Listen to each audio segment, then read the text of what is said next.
이 시간은 해방된 신자의 새로운 삶이라는 제목으로 함께 은혜를 나누고자 합니다.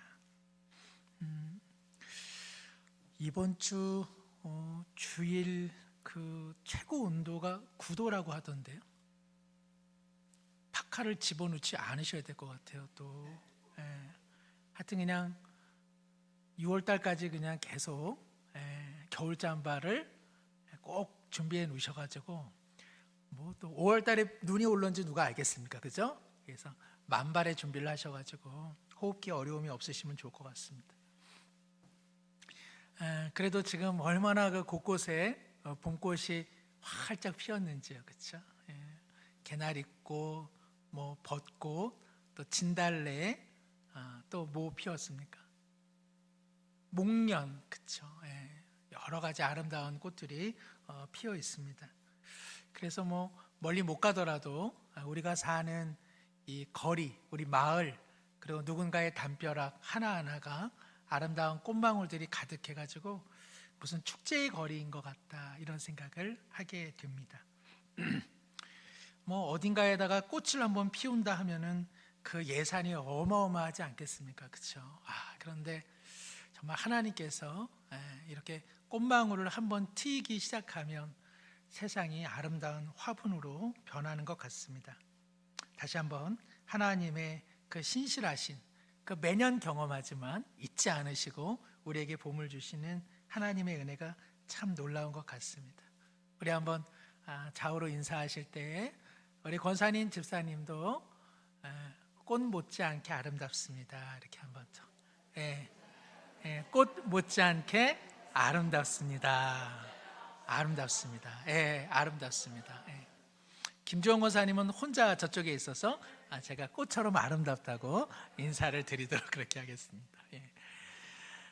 그런데 보니까는 목련 중에 일찍 목련이 피잖아요. 근데 이게 이제 딱 피려고 딱 채비를 갖췄는데 2주 전에 눈이 내리지 않았습니까? 그렇죠? 그참에 얘네들이 더 펴야 되는데 그 상태로 얼어버린 목련들을 아마 보셨을 겁니다. 참 그것처럼 안타까운 일이 없는 것 같습니다. 1년을 기다려서 이제 목련 꽃 그 만개를 하려고 그 준비를 갖추었는데 야속하게도 그 봄에 불어닥친 작은 한파로 인해서 딱 그 자리로 얼어붙은 모습 보니까 참 안 됐다, 참 가엾다 하는 생각을 가졌습니다. 그 모습을 보면서 또 이것이 제 모습이 아닌가 하는 생각도 해보았습니다. 무엇인가를 단단히 결심을 했지만 결실을 이뤄내지 못하고 멈춰버린 바로 그 목련의 모습이 때로는 내 모습이 아닐까. 뭔가 단단한 결심을 했지만 여러 가지 어떤 일들로 인해서 그 결실까지 가지 못한 나의 삶의 형편은 있지 않은가, 이런 생각을 하게 되었습니다. 작년 올해 초였나요? 이제 집에 이제 자전거를 또 한 대 샀습니다. 실내 자전거를. 그래서 이번만은 옷걸이가 되는 일은 없을 것이다, 이렇게 정말 각오하고 그 이제 자전거를 샀죠. 그 자전거는 지금 어떤 상태가 되어 있을까요? 거기 얼마 전에 이제 우리 처가 거기다 이불을 또 크게 널어놨었고요. 지금도 자잘한 수건, 그리고 양말들이 질비하게 이렇게 놓여져 있습니다. 뭔가 하나 각오하고서 그것을 끝까지 가는 게 참 어렵다 하는 생각을 갖게 되는데, 우리 성도님들께서는 어떠세요? 요즘에 내 삶을 보면 참으로 그렇게 꽃 피워내려고 했지만 멈춰버린 일들이 있지는 않은지요? 결심도 하고 또 각오도 했지만 열매가 되지 못하고 사그러진 일들이 있지는 않은지요? 고등학교 때나 대학교 때 이제 간혹 가다가 오래 달리기나 아니면 가니 마라톤 대회를 했는데 딱 보면 압니다. 그 앞에서부터 치고 나가는 애들은 조금 가서는 헉헉거리겠다, 한번 여지없이 그냥 마라톤 그 오래 달리기 했다가 얼마 못 가가지고 그냥 길바닥에 주저앉습니다. 뛰다가 결국 걷게 되고 걸었다가 멈춰버리고 멈췄다가 주저앉고 주저앉은 다음에는 그냥 돌아가지고 다시 출발선으로 돌아가는 친구들을 꽤 많이 보았습니다. 오늘 베드로전서, 그래서 우리 베드로 사도는 지금 오늘 13절에 보면은 너희 마음에 허리를 동이고 근신하여 예수 그리스도께서 나타나실 때에 너희에게 가져다 주실 은혜를 온전히 바랄지어다. 지금 가혹한 핍박의 어떤 그런 시련 속에서 지금까지 잘 달려왔지만 지금 신자들 중에는 헉헉거리는 사람들이 많다는 거예요. 또 그들은 이제 멈춰버리기 시작했어요. 그리고 그들 중에 어떤 사람은 그냥 아예 주저앉아 버렸어요. 아이고, 결승선까지 갈 게 뭐냐? 얼마 떠나오지도 않았는데 나 다시 출발선으로 돌아갈 거야. 베드로 사도는 너희 마음의 허리를 동이라 이렇게 되어 있습니다. 여기 마음이라고 하는 것은 우리를 부르신 하나님의 그 부르심을 잊지 말라는 것이죠. 우리 모두가 신앙생활, 또 예수님 믿을 때, 또 한 해를 보내고 새해를 맞이할 때는 얼마나 많은 결심과 각오를 합니까? 그러나 이쯤 되면 이제 마음이 다 풀어지는 것이죠. 모르겠습니다. 우리 성도님들 중에는 벌써 2026년도를 계획하는 분이 계실런지 모르겠어요. 올해는 벌써 끝났어. 내년 2026년에는 어떠한 새해 결심을 가져볼까 하는 분들도 혹시 있을런지 모르겠습니다. 신자의 삶이라고 하는 것, 지속성이 참 필요한 것이죠. 계속 걸어가야 되는 것이죠. 여기 보면은 마음의 허리를 동이라라고 하는 것은요, 바로 주님이 나를 부르신 예수 믿는 의미가 무엇이고 예수 믿는 것이 무엇인지를 끊임없이 생각하라는 것입니다. 여기 동이다라고 하는 것은요, 여행을 준비하다, 여행 가방을 꾸린다, 이런 의미를 갖고 있습니다. 우리가 어디 모처럼 가족들이 말이요, 시간을 내 가지고 그 비행기, 그 경비에다가 또 여행지를 선택하는 에너지에다가 어찌어찌하여서 참 여행지에 우리가 도착했단 말이에요. 그런데 그 아버지 되는 작자가 여행지에 와서 좋다고 저녁에 술을 얼큰하게 먹고 다음 날에 12시에 일어나면 그게 여행입니까? 아니면은 그게 뭡니까 그게?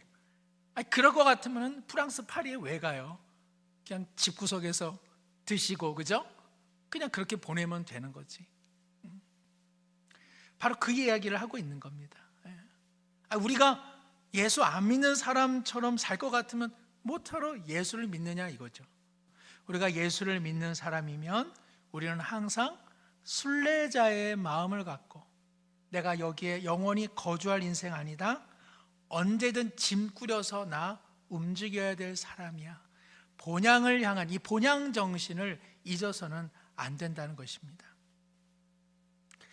앞서 말씀드린 것처럼 금방 추위에 얼어붙어서 그저 시들고 마는 꽃과 같다면 우리의 단단한 결심이라고 하는 것은 얼마나 연약한 것이겠습니까? 항상 주를 믿는 믿음이 무엇이고 예수 믿는 것이 무엇인지를 늘 기억하는 삶은요, 이 세상이 모든 것 아니라는 생각을 언제나 가져야 됩니다. 이 세상이 영원하다거나 이 세상이 완전히 하나님의 나라가 될 것이라고 하는 그런 상상이나 그런 착각은 애시당초 내려놓으셔야 됩니다. 여기 근신하다라고 하는 말, 술 취하다 그런 말입니다. 술 취하지 않도록 주의하다 그런 말입니다. 앞서 말씀드린 것처럼 여행지에 가서 그 많은 비용을 들였다면 그곳에서 경험할 인생의 내용들이 많은 것이죠.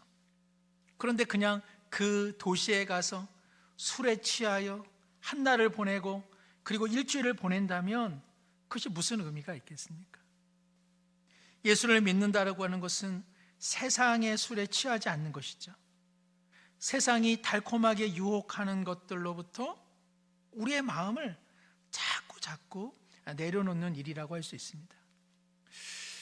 저희 동네에 그 국민마트가 있습니다. 국민마트는 그 옆에 닭장이 있어가지고 그 안에 그냥 닭들을 키웁니다.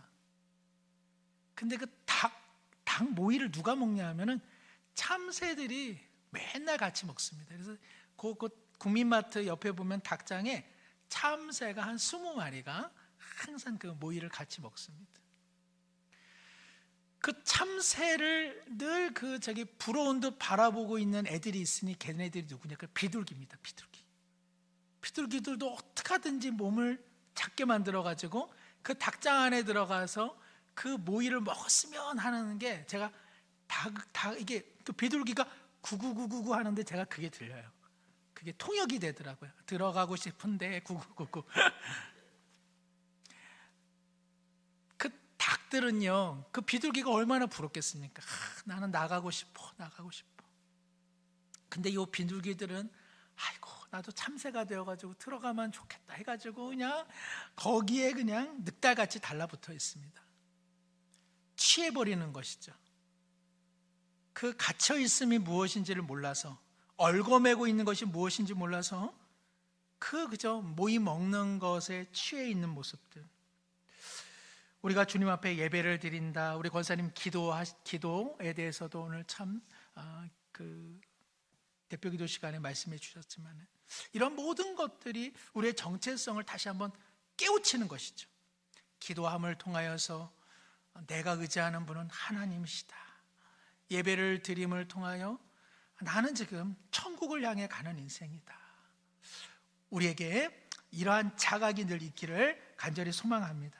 우리 모두 신앙생활을 할 때는 이제 나는 세상으로부터 천국 본향을 향해 길을 떠나는 순례자라고 하는 마음을 너나 없이 가질 텐데, 이렇게 신앙생활을 하면 할수록 순례자가 아니라 어떻게 됩니까? 뭔가 이렇게 주장하는 사람이 되고, 그리고 그저 배에 올라탔다면 선원이 되는 것이 아니라 관광객이 되려고 하는 그러한 마음들이 우리에게 있는 것이죠. 오늘 베드로 사도는 항상 떠날 마음의 준비를 해라, 이곳이 영원하지 않다, 세상의 유혹에 술에 취해서는 안 된다고 오늘 말씀하고 있습니다. 그러나 주실 은혜가 있으니 그 은혜를 온전히 바라보아라, 이렇게 말씀하고 있습니다. 그렇죠? 우리는 이 신자의 삶이 결코 고통과 고난이라고 말하지 않습니다. 여기에는 무엇이 있습니까? 은혜가 있잖아요. 하나님으로 인해서 우리는 전혀 다른 삶을 살고 있잖아요. 그러니까 우리에게는 사실은 기쁨이 있죠. 예수를 보지 못하였으나, 예수를 이제도 보지 못하였으나 믿고 말할 수 없는 영광스러운 즐거움이 있다고 베드로전서 1장 8절에 베드로는 이렇게 고백하고 있습니다. 우리에게는 그런 기쁨이 있죠. 하루를 마치고 잠자리에서 뒤척뒤척일 때가 많으시죠.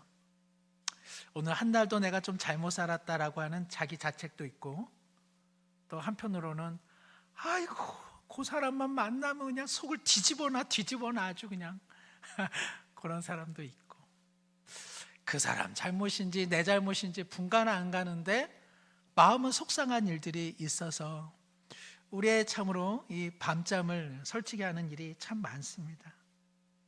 그럴 때 우리는 생각해 보죠. 그래도 오늘 하루 과분한 사랑을 받았다, 하나님의 넘치는 사랑을 받았다. 그러면서 우리는 주님의 사랑을 다시 한번 헤아려 보게 되는 것입니다. 여기 13절의 은혜는 호의를 말합니다. 호의는 무엇이죠? 내가 이렇게 받을 자격이 없는데 그쪽에서 내게 베풀어 주시는 과분한 사랑이 호의 아닙니까? 그렇죠? 누구에게 초대를 받았다, 누가 어디 식사를 하자, 또 누가 어디로 나를 또 좀 불러 주었다. 그런데 거기서 나에게 베풀어 주는 친절, 환대, 호의를 경험하면 어떤 생각이 들어요? 마음의 치유가 일어나잖아요. 힘이 나잖아요. 나 같은 사람도 이렇게 잘해준다, 이 사람 참 고맙다, 그런 생각이 들죠. 하나님께서 우리에게 그런 호의를 베풀어 주시죠. 뒤돌아보면 그런 호의를 받을 만하게 잘한 일이 없는데 하나님은 늘 과분한 사랑, 넘치는 사랑을 주십니다. 우리 모든 성도님들 잠이 오지 않고 내 잘못인가? 그 사람 잘못인가? 누구의 잘못도 아닌가? 서로의 잘못인가? 그런데 참 마음은 힘들다, 어렵다. 그럼에도 불구하고 그 한날 베풀어 주신 주님의 과분한 사랑을 꼭 기억하시는 감사의 밤이 되시기를 축복합니다.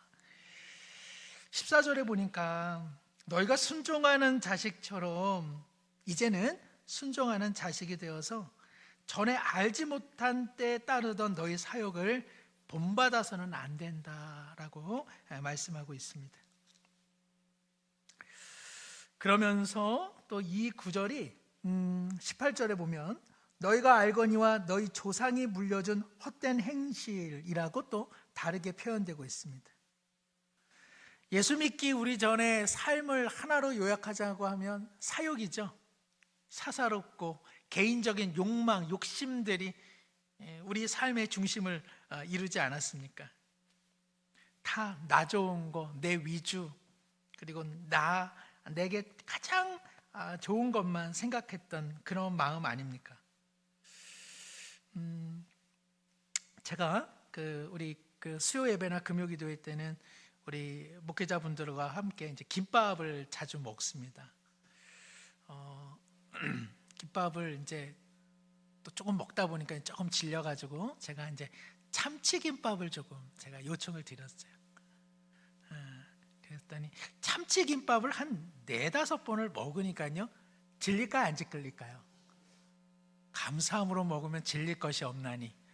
근데 질리기는 하더라고요. 그래가지고 제가 이제 목사님들에게 목사님들은 뭘 드세요? 했더니 목사님들은 다양하게 시켜주셨더라고요. 그러니까 저는 이제 참치김밥이 좋다 그러니까 매번 그냥 참치김밥을 주셨고, 자신들은 또 어떤 날은 또 치즈김밥도 드시고, 또 오늘은 제가 뭘 시켰습니까? 그랬더니 오늘은 목사님 소세지 김밥을 시켰습니다. 그래서 제가 참 사람이 어떻게 자기 거는 다양하게 시키고 지금은 또 우리 목사님들이 저 소고기 김밥 이렇게 맛있는 거 잘 시켜주시는데요.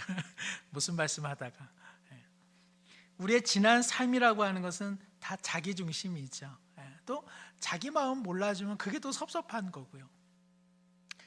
그러한 욕심의 마음들에 대하여 오늘 18절에는 너희 조상이 물려준 헛된 행실의 삶이었다 이렇게 기록되고 있습니다. 이전의 욕망의 삶, 그리고 헛된 행실의 삶이라고 하는 것은 무엇일까요? 몇 가지 조금 나누고자 합니다. 첫 번째는 하나님을 생각하지 않는 삶이죠. 그러니까 하나님의 자리가 없는 삶입니다.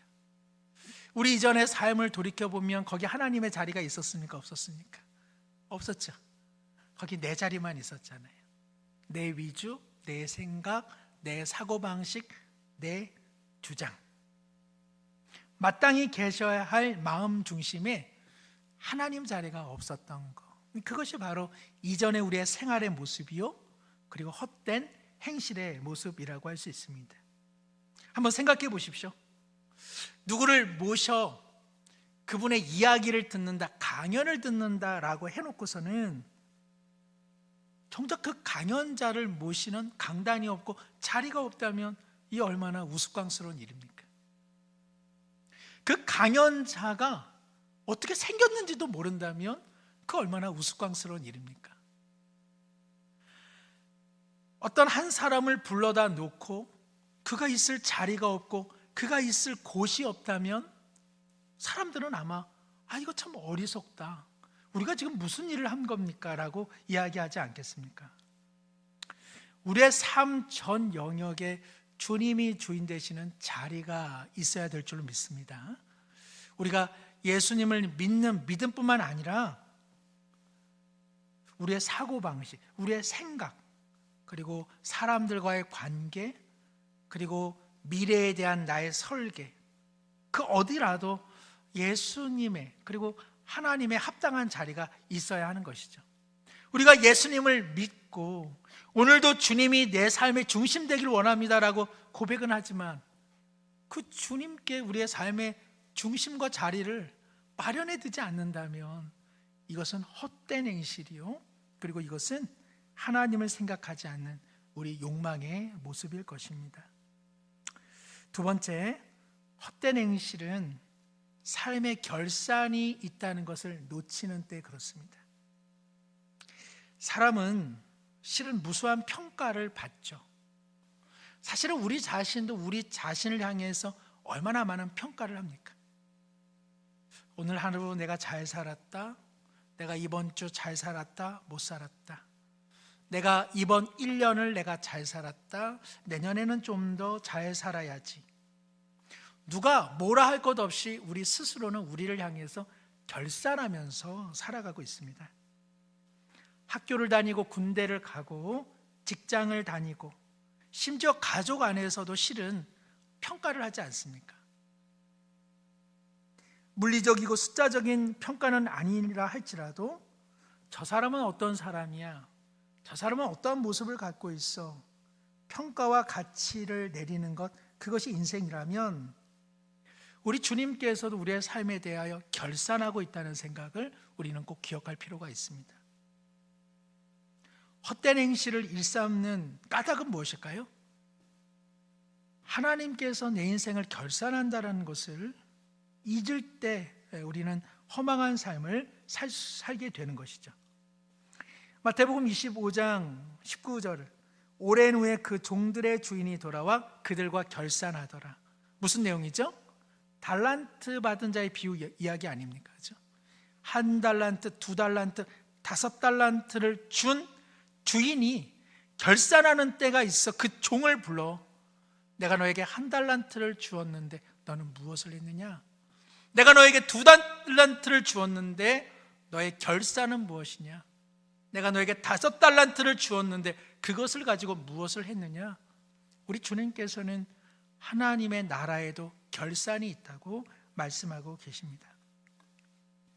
우리의 마음이 헛된 것에 이끌릴 때마다 우리의 삶에 대하여 결산을 하고 계시는 주님을 의식할 필요가 있는 것이죠.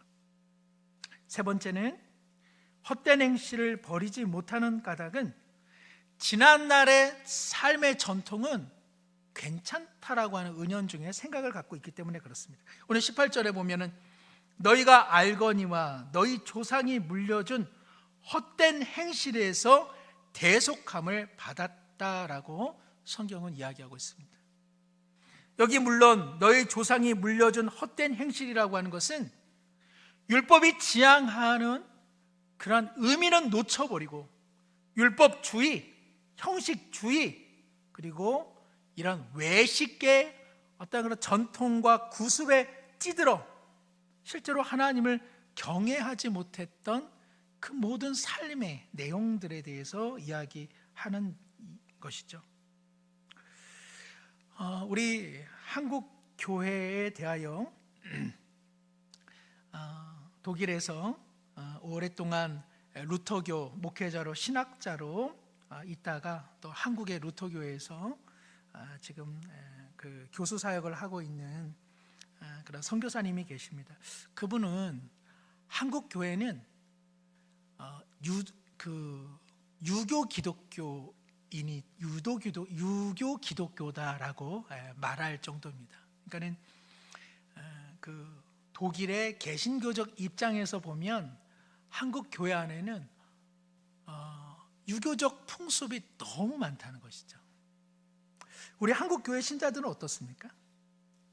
유교 문화의 큰 특징 중에 하나인 제사제도에 대해서는 강력히 반발하지만 유교 문화가 갖고 있는 병폐적 성격들에 대해서는 그다지 비판적이지 않습니다. 그러니까는 이러한 제사, 이런 문제에 있어서는 상당하게 그것은 비신앙적이고 불신앙적이야라고 이야기를 하지만 유교 문화가 갖고 있는 반기독교적인 내용에 대해서는 거의 크게 그것을 대수롭게 여기지 않습니다. 왜 그렇죠? 전통이라고 생각하기 때문에 그렇습니다. 세상 사람들도 비슷합니다. 세상 사람들도요, 전통이라고 하면 다 이게 맞다는 생각을 은연중에 갖습니다. 우리나라 사람들이 술과 담배에 대해서는 얼마나 관용적이고 너그럽습니까? 술, 담배가 뭐가 좋습니까? 그런데 술, 담배에 대해서는 그저 그냥 앞선 사람들이 계속 해왔던 것이기 때문에 그러니까 이거 타기는 괜찮은 거야 라는 은연중에 생각을 갖고 있죠. 지금도 그렇습니다. 술을 먹었는 어떤 사람이 사고를 저질렀는데 알고 보니까 술을 많이 먹었더라. 이렇게 되면 어떻게 됩니까? 술이 웬수야. 술이 웬수야. 술 먹어서 그렇지 그 사람 그냥 술 안 먹을 땐 참 좋은 사람이야 그 사람. 그래서 이게 뭘 술이 그냥 감옥에 들어갈 형편입니다. 네. 군대에서도요 제가 담배를 좀 피워야겠다는 생각을 제가 군대에서 좀 했습니다. 군대에서 이렇게 누가 작업장에 안 보이면 어디 갔어? 담배 피러 갔는데 그러면 그래? 그럼 담배 한 대 피고 돌아오면 어디로 와? 누가 그 담배를 안 피고요 그냥 가만히 앉아가지고 이렇게 나무를 이렇게 풀이나 이렇게 만지작거리고 있으면은 너는 뭐 하냐 하고 엄청 구박을 받습니다. 그런데 담배를 피고 있으면 담배 피는구나. 그래 담배 한 대 피고 나도 한 대 피자. 그래서 제가 이거 내 호주머니에다가 담배 한 가치라도 갖고 다녀야겠다. 그래서 나도 쉴 때 그냥 입에다가 담배라도 물고 있어야 구박을 안 받겠구나 그런 생각을 했습니다. 그 묘하게 담배를 피는 것에 대해서는 그렇게 관용적입니다. 우리는 우리의 전통이라고 하는 것도 심히 생각해 봐야 됩니다. 이것이 성경의 가치관과 도대체 맞는지, 이것이 비성경적인 것이 많음에도 불구하고 이게 전통이라고 하면 그것이 그냥 답습되고 그냥 그게 흘러가는 때가 참 많죠. 그래서 사실은 우리의 선조들은 그렇기 때문에 온고지신이라고 하는 말을 사용하지 않았습니까? 앞선 것을 새롭게 고쳐서 오늘의 시대 속에 다시 한번 생각해 보는 것. 그래서 잘 아시는 것처럼 명절상, 차례상에 대해서 아시는 것처럼 성균관 거기서는 매년마다 오늘 시대의 차례상은 예전 시대의 차례상처럼 할 필요가 없다고 얘기하지 않습니까? 그 유교 문화를 숭상하는 성균관 자체도 뭐라고 이야기하냐? 그 앞선 선조들이 가장 좋아했던 것이 치킨이면 차례상에다가 치킨 올려두는 것이 가장 좋은 제사상이라고 말할 정도입니다. 공부하는 거죠. 생각하는 거죠.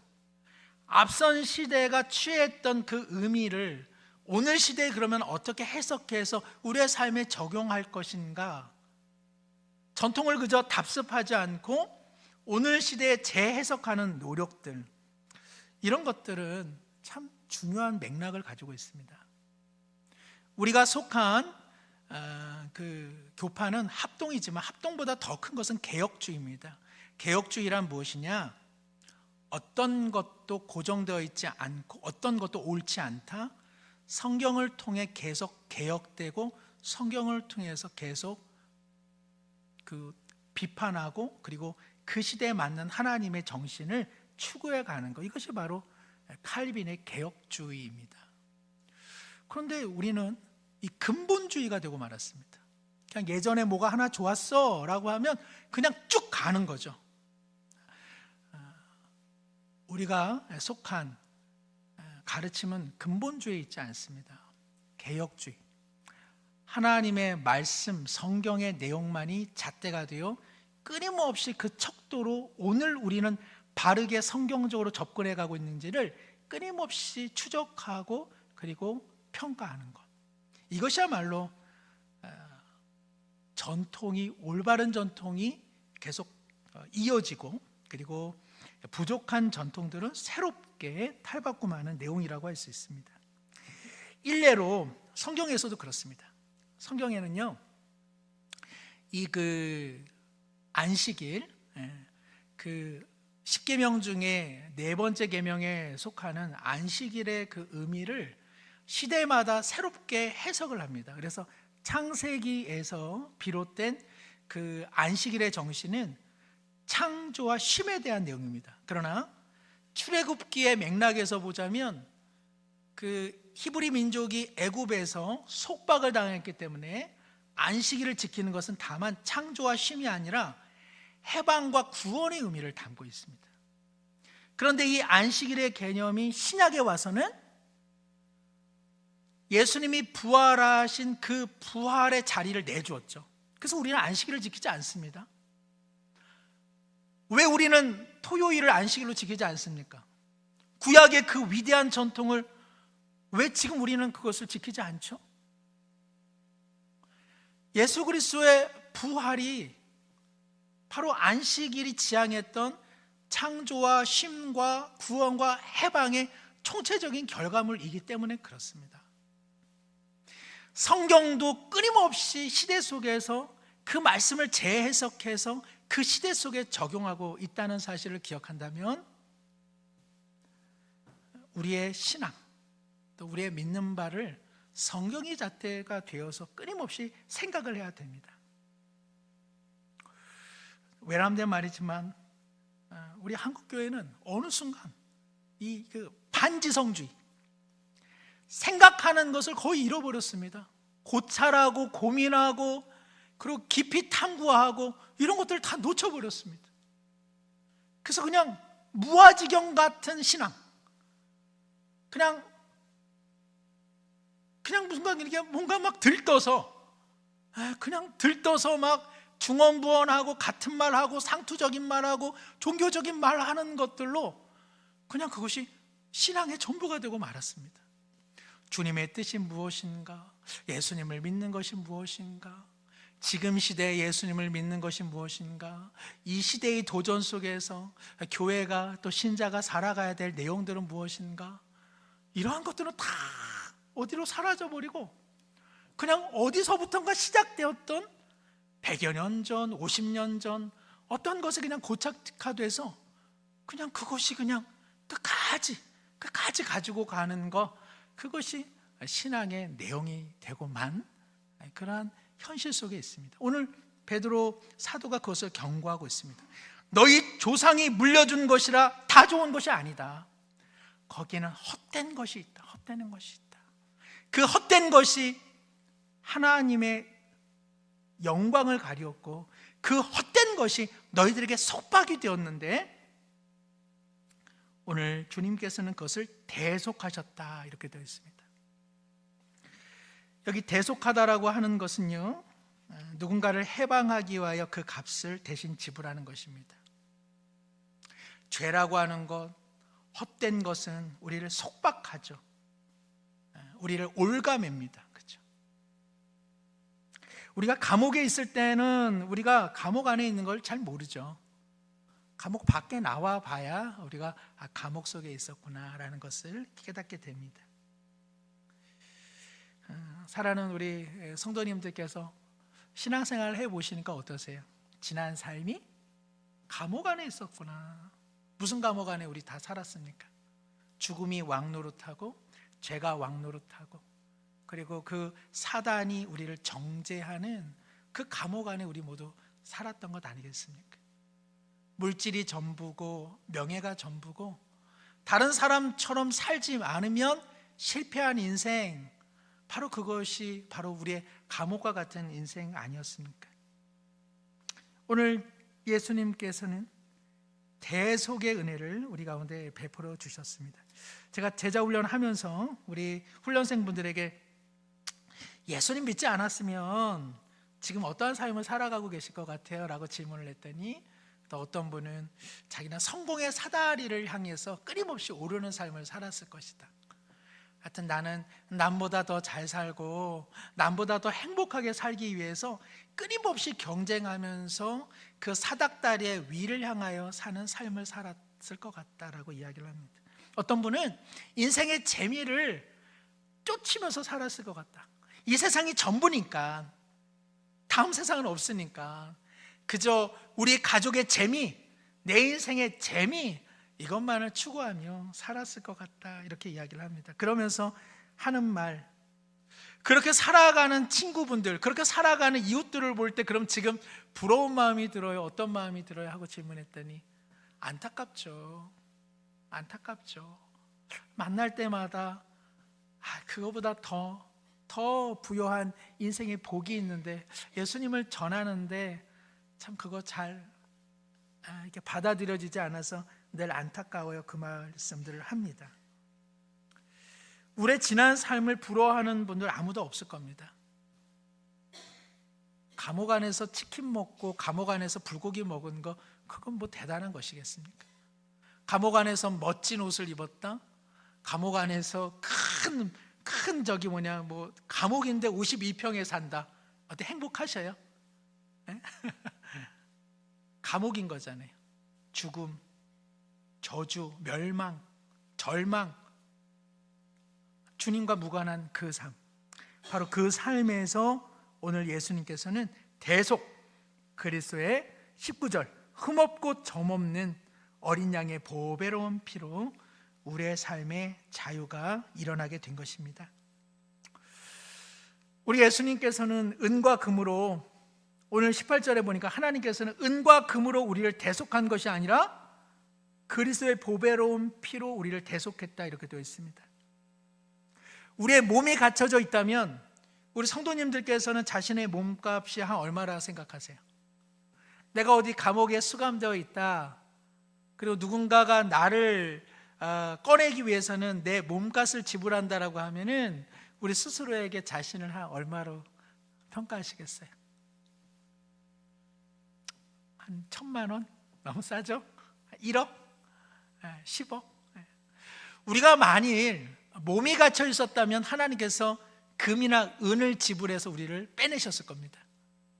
그러나 왜 그리스도의 보배로운 피가 요구되는 거죠? 소중해서 그래요. 우리는 금과 은으로 환산될 수 없는 인생이기 때문에 그렇습니다. 하나님께서는 우리를 금과 은으로 환산할 수 있는 인생 아니라 말씀합니다. 오늘 우리 시대는 사람을 뭘로 봐요? 그죠? 뭐 입고 다니나, 어디에 사나, 얼마나 이루었는가, 금과 은으로 판단을 하는 세상에 살고 있지 않습니까? 근데 우리 주님께서는 금과 은으로 우리를 판단하지 않습니다. 내 아들을 내어주는 존재로서 우리를 귀하게 여겨주시는 것이죠. 이것이 큰 은혜입니다. 삶이 힘들고 어려울 때에 금과 은으로 우리를 해방시키지 않고 자신의 전부이신 그리스도의 사랑으로 우리의 운명을 결박된 것을 푸신 이 하나님의 호의, 이 하나님의 과분한 사랑이 우리의 삶의 힘이 되어지기를 간절히 소망합니다.